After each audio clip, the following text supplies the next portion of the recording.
a missão era essa, né? Até um pouquinho mais, que seria sofrer um pouco menos, né? Acho que a gente precisou ir até as últimas rodadas ali, mas no fim veio até um bônus, né? Que foi a Sul-Americana, enfim. Então, acho que o mais importante era a gente conseguir essa manutenção, né? E ter um norte no Santos para 2026. E a gente hoje vê um norte com um treinador que vai ter a sua permanência já no projeto, com um elenco que, não a totalidade, mas muito próximo disso vai permanecer, com jogadores já conhecendo o que o treinador quer, o treinador conhecendo o que o jogador pode dar. Isso é um norte para que 2026 a gente não tenha tanto sofrimento e consiga pensar em alguma coisa, um degrauzinho a mais. O que é mais... Quantos anos de carreira, Alexandre Matos? Esse ano, 2025, futebol. Eu fiz 20 anos de carreira. 20 anos de carreira. Você teve, obviamente, passou por todos os processos educacionais, né? Estudou, se formou e tal. O que é mais difícil? Você montar um elenco de futebol ou lutar para não cair? Assumir um time numa posição que estava o Santos e passar pelo que você passou nessa temporada com o Santos. O que é mais difícil? Você sabe que desde quando eu fui para o Cruzeiro em 2012... Eu antes trabalhei 7 anos no América, num momento diferente do América. Não é o América que está na Série B, vai Série A, Série B, enfim. Estruturado. Era um América que não tinha nem divisão nacional e não tinha nem... e estava na segunda divisão do Mineiro.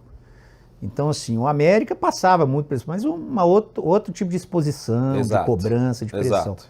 Mas no Cruzeiro, aí já pegando ali o top 12 do Brasil, né, que são os 4 do Rio, os 4 de São Paulo, os 2 do Sul, os 2 de BH, entre eles o Cruzeiro, a primeira vez que eu também enfrento esse tipo de situação, de ficar ali brigando muito ali. Então, assim, é uma pressão muito grande, mas a vantagem, no caso meu, depois de 20 anos, é a maturidade que a gente enxerga.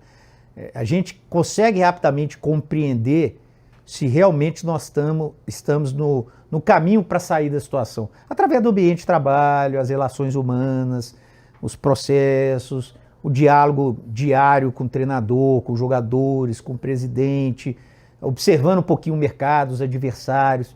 Então, assim, apesar da pressão, apesar dos altos e baixos, às vezes você perde o jogo, perde um pouquinho de confiança, ganha 1, 2 jogos, a confiança passa do que precisa passar. Então você começa, dentro de você, a ter o equilíbrio para entender, cara, eu tenho essa missão aqui, eu vou conseguir ela, eu enxergo que eu vou conseguir ela. E isso vai te movendo para ter um pouco mais de equilíbrio dentro de você, para você não sofrer tanto com aquele momento. Você sabe que talvez as maiores pressões que eu tive na minha vida eram de títulos, né? Brigando ali, talvez um ponto aqui, um ponto ali para ganhar um título, você não pode perder o título. Aquela pressão, e eu mais jovem, né, menos experimentados, com menos bagagem. Sim, mais ansioso. Você sentia você mais pega essa 2013, 14 do Cruzeiro, um bicampeonato, era uma pressão absurda, pô, não posso, o outro time tá vindo, e eu em primeira vez com 10 pontos de frente, nossa, se eu perder o jogo, o cara ganhar. No Palmeiras, né, que tinha uma pressão muito grande para ganhar um brasileiro, né, mais de 20 anos que não ganhava, 2016 foi assim, o Flamengo chegando, 2018 o Flamengo chegando.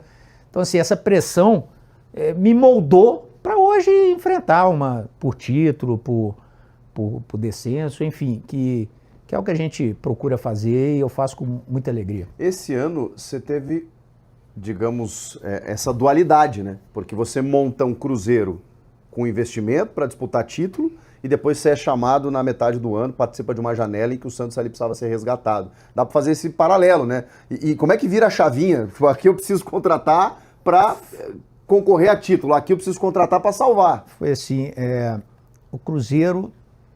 Eu entro no Cruzeiro em maio ou abril de 2024.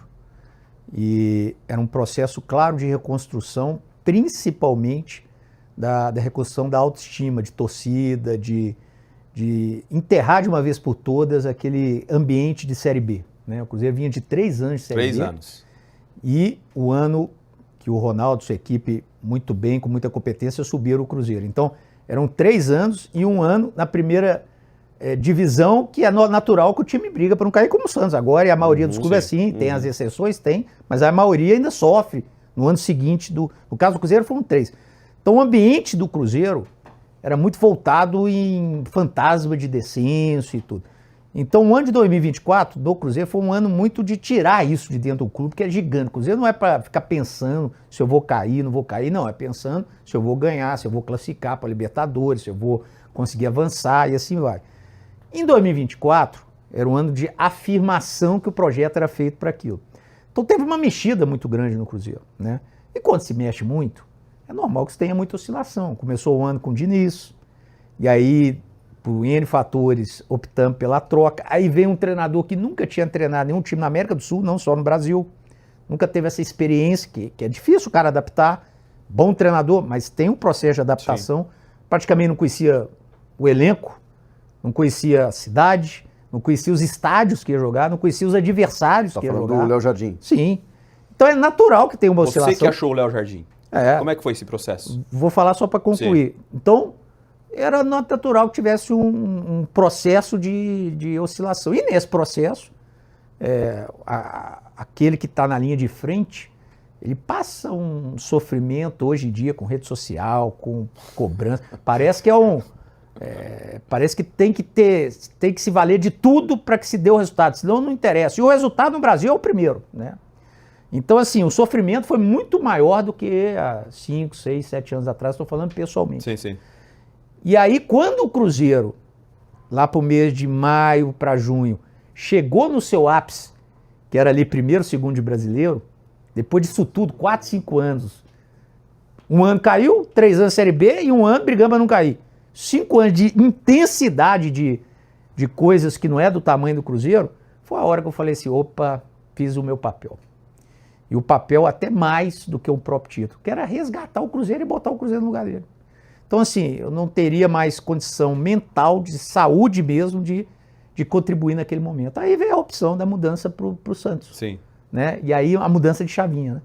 Um ambiente que eu não conhecia, sabia a grandeza, óbvio que não igual o Léo, que não conhecia jogadores e tal, mas um ambiente de trabalho, mas foi muito rápida a minha adaptação, né? Me recebia de braços abertos. E isso facilitou para essa mudança de chave, cara, eu fiz o meu papel. Cumprir o meu ciclo. Então, o mais difícil na mudança é quando você não consegue esquecer o passado, o ex, né? E você vai de um lugar, mas não esquece aqui.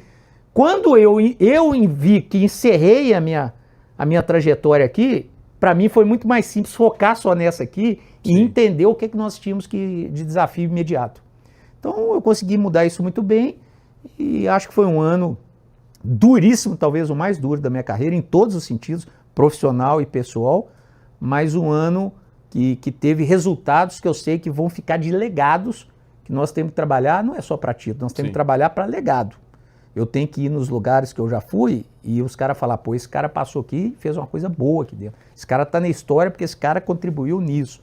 E eu tenho certeza que mais uma vez deu uma contribuída no projeto do Cruzeiro e agora no projeto do Santos também.